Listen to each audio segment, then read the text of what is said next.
But you develop that finger. Then what you do is you go from your middle finger to your pinky.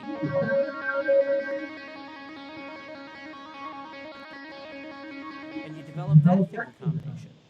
And then finally, you're going to set your third finger down. Again, these two can be free, or you can set them down whatever you like. And you're going to do a hammer-on from your third to your pinky. Now, as you do this, you're going to find that it gets harder as you move into those other fingers. You're not looking for perfection here, okay? And understandably, for every guitar player on the planet, these combinations of fingers get harder. This one's the strongest one, that's why we use it all the time, okay? But as you move into these other three fingers, it gets a little bit harder, so those are the ones that need more work, but you need to give yourself a break. If they don't sound perfect, so what? You're gonna develop strength the more you do this sort of thing, okay? So what I tend to do is I do what's called a 20-second exercise. And you can do 10 seconds or something like that if you wanted to. But basically what you're going to do is for 20 seconds, you're going to try and do first to middle, and then first to third, and then first to pinky. And then without stopping, you're going to set your middle finger down and go to your third finger, and then your pinky. And then without stopping, you're going to set your ring finger down and go to your pinky. Now let's just do these for maybe 10-ish seconds, just so you get the idea. We're going to run through the whole thing. We'll just do it for 10 seconds, just to give you a little bit of an idea how this works. So go ahead and get ready with me. Get ready with your first finger on that third string, 5th fret, and here we go. And you want to go as hard and fast as you can with these hammer-ons. Check 1, 2. Just making sure you can hear me and see me okay. All right, awesome. Okay, looks like we're good. All right, so let's go ahead and get started. So what we're doing in this workshop is we're going to start developing some strength and dexterity development with your hands. And we're going to start by talking about your fretting hand. Now, it doesn't matter whether you're left or right-handed, but whatever you use to fret with, we're going to talk about development of that. And if you like this video, please do me a favor. Subscribe to the channel, like and share the video, comment, let me know how things are going in your world with guitar playing. And check out my guitar course, Guitar Solos, at guitarzoom.com, where I go through all this kind of thing and a lot more. So if it's something that you're interested in, go ahead and check it out. So let's go ahead and get started. We're going to be talking about legato development, strength, dexterity, and stamina. That's really what we're looking for. And what I want to do is just give you some exercises to think about when you're playing a little bit to try and develop your fingers. Now, unfortunately, we really do need to develop the strength of all 4 of our fingers, even though, you know, these 2 are great, this one's okay, this one's not so good, and these 2 together are terrible. Well, those are the kinds of things that we really want to think about and develop as we play. So if we go to our guitar here, and what I do is I just do a basic exercise, and you can look up all kinds of different videos that I've got on these, but let's just say we want to start developing some strength with our fingers. What we need to do is just choose a place on the guitar to go. I'm going to go to the 5th fret of the 3rd string, just because I always do, but you could go anywhere you wanted to. And I'm going to do a series of hammer-ons and pull-offs from my first finger to my middle finger.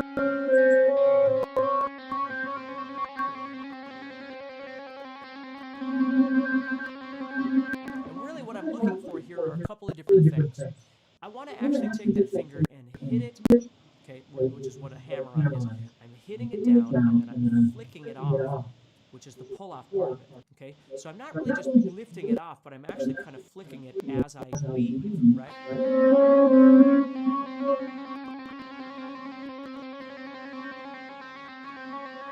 And I'm just holding the other strings quiet with this hand. That's what I'm doing over here, so.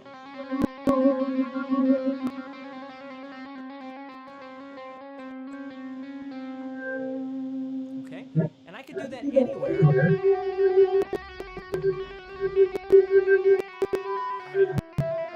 And of course, the less distortion you use, maybe you're using an acoustic guitar, it's a little bit harder to do, okay? When you use more distortion, it makes it a little bit easier to do. I'm using a little bit of distortion, right? Not way too much, but just a little bit to kind of get the action going here with this. Okay, and then what I want to do is I want to move over and I want to start doing first to third finger. So I want to develop this finger combination. And of course, the trick is that I have to make sure this finger is always secure. It's holding that string firm so it's not being pulled or anything out of tune, right? So I hold that string firm, or that fret, I should say, on that string. And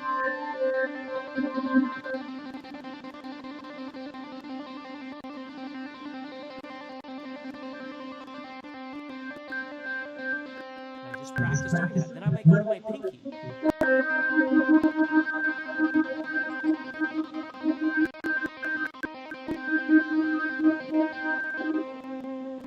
So you get the idea. So I can go through and I can do 1 to 2, I can do 1 to 3, I can do 1 to 4, but that's when things really start getting more difficult.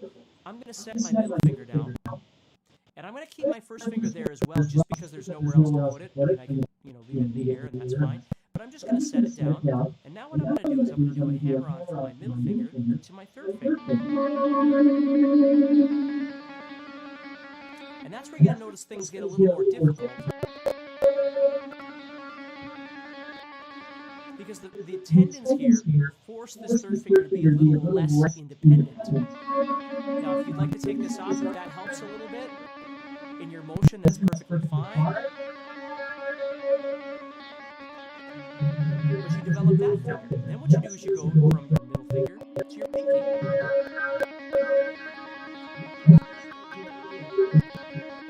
And you develop that finger combination.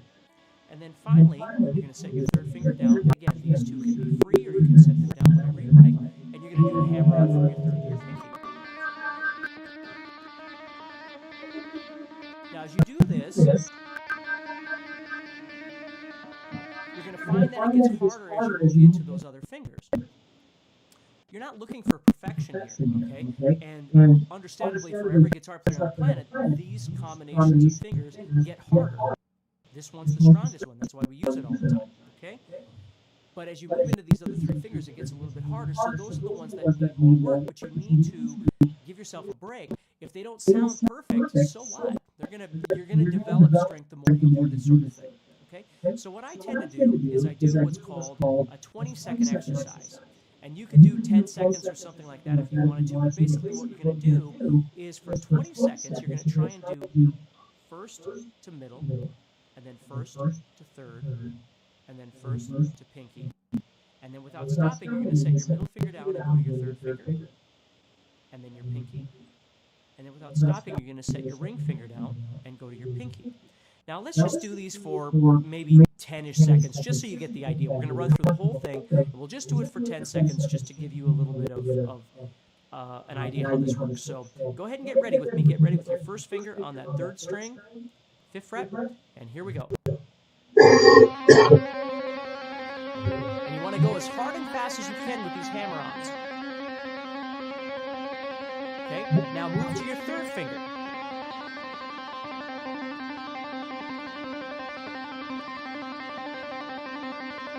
Okay, then move to your pinky.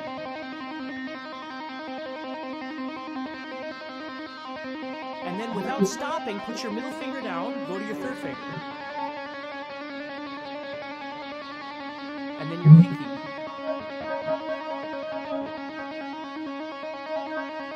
And then set your third finger down and go to your pinky.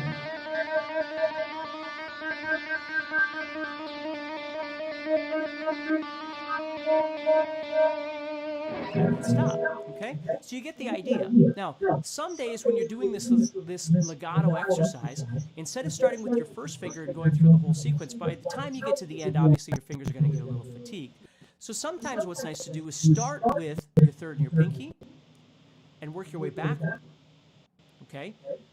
And if you do this multiple times a day, which I would highly recommend you do, okay, sometimes you just do certain, maybe you go forward, maybe you go backward, and maybe you just do certain finger combinations. So let's say you're just sitting watching TV and you don't even have your guitar plugged in. You might just practice doing your third and pinky, or your middle of your pinky, or whatever. You might just practice that just to develop that a little bit, okay? So you can do it different ways throughout the day or throughout the week or whatever it is that you want to do, but it's a really great exercise. That's the one I would do the most to try and develop those, and understand that it will get frustrating. I mean, sometimes you might do this and your fingers just barely move, or you're barely getting sound, and that's okay. Again, the more you do it, the stronger you're going to get. And like I said, certainly don't just always start at the beginning and end with these two being the worst, because they're the worst anyway. These finger combinations just don't work that good.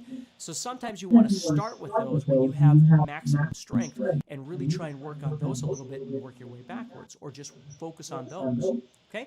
Now another one I want to give you is just kind of a roundabout here, where we're going to go like this.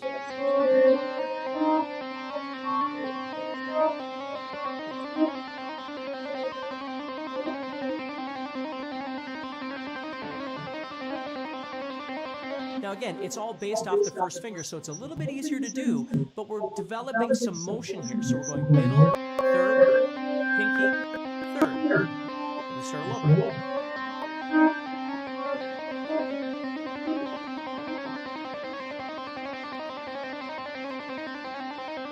Now you might decide you just want to do maybe a couple of them. Maybe I'm just going to focus on my third and my pinky. Right?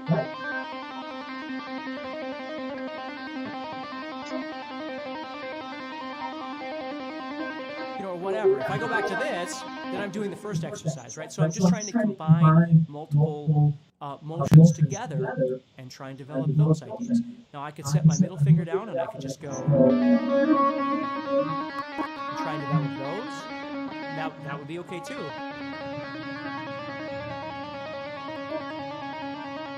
Okay, just trying to develop those. That's a good one. So there's all kinds of different ways. And again, there are 1,000 different things you could do. All I'm asking you to do is find 1 or 2 or 3 things that really work for you. If we can break these ideas, these technical development ideas, down to their core, right? Just real raw elements, and develop those, it's going to benefit everything else that comes afterwards. So when I was younger, I used to have on my wall, I had a bunch of different workouts that I would do every day. And I think that's a wonderful idea. If you've never done that before, you might have them in a book or something. And I would look at all these.